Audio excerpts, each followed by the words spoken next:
this presentation with a big disclaimer. Sports has had a wonderful impact on my life, but that said, I'm an average long-distance runner and a severely accident-prone kite surfer. My mother once told me that I'm one of those people, just one of those people to whom nothing comes easy. I have to really chase after it to get it. And I took her seriously because I take most of the things that she says to me seriously.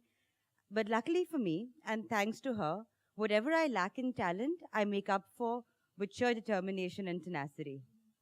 And so, while sports is something that I do to challenge myself, I never have to be faster or stronger than the next person on the road next to me.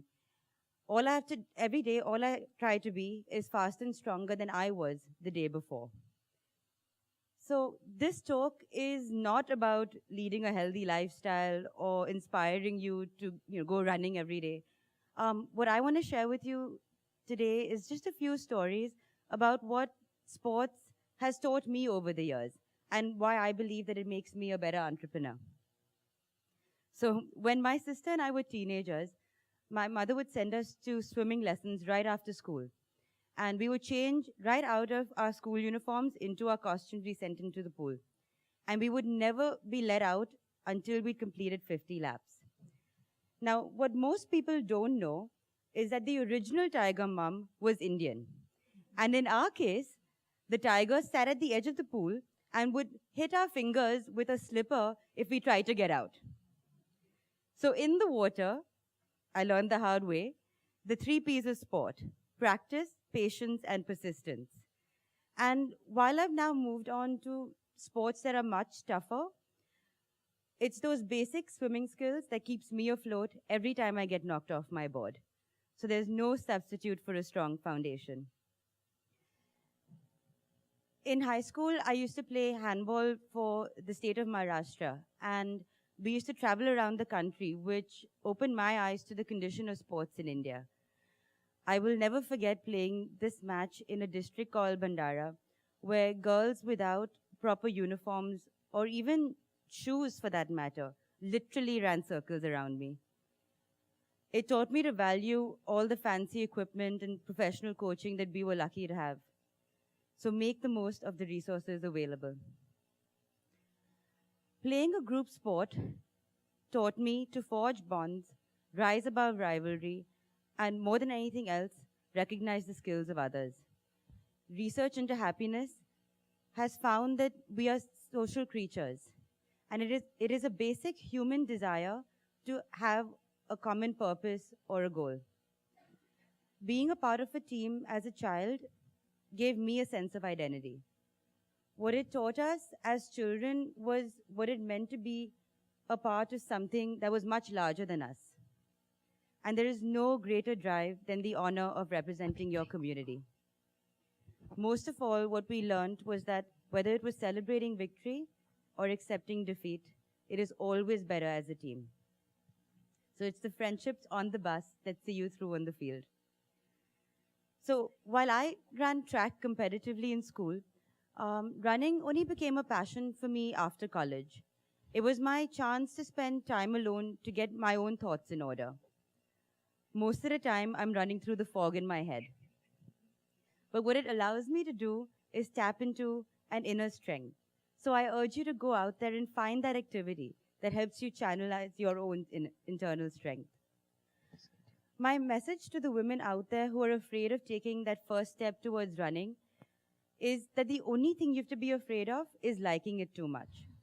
Imagine the joy of not having to talk to anyone or not having to listen to anyone. It is just you and the emptiness before you. Running also helped me realize how much I like my own company. So push your boundaries, because every time you cross a milestone, it'll make you feel empowered enough to set a new one. The biggest hurdle you have to cross is in your own mind. Too many Indian women I know out there are trying to be superwomen in every role. They want to be better mothers, better wives, better daughters, better entrepreneurs, and pretty much superwomen in every role. What I would like to see are more Indian women on the road running to their own tunes. Because I truly believe that if we take the time to take care of ourselves, we'll be better equipped to take care of others. I've spent the last year trying to set up a new business. And one of the biggest challenges that I've faced is trying to stay motivated every time I hit a hurdle. When I'm running long distance, what often helps me is to take it one stretch at a time. And if I'm really tired and demotivated, it means just putting one foot before the other and getting to the next lamppost. But I try and use the same trick when I hit roadblocks at work.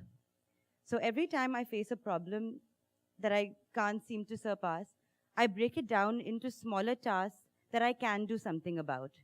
And somehow checking off the smaller boxes gives me the confidence to solve the bigger problem.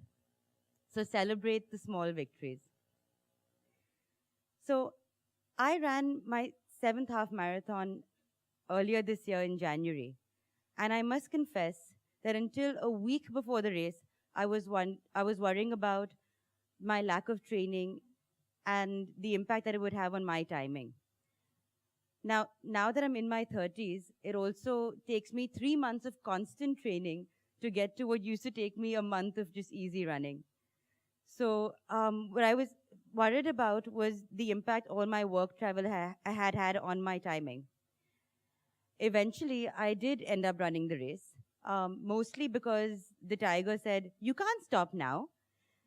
But what I ended up doing was setting my own goal, to go out there and have fun. So I'd done this route before, right? But I'd never taken the time to enjoy it. So this time I, set out in a comfortable pace, put on my favorite music, just took in the views. I cheered on the other runners. I high-fived my mom, and I just had fun. So to get back to where I started, I may not be the fittest or fastest runner on the road, but what I figured out is that the only person I need to compete with is myself. There's little point comparing to anyone else because everyone is on a different path, and you don't know where they've started or where they'll end up. So there's no point trying to keep up. So run your own race and be faster and stronger than you were the day before. Thank you.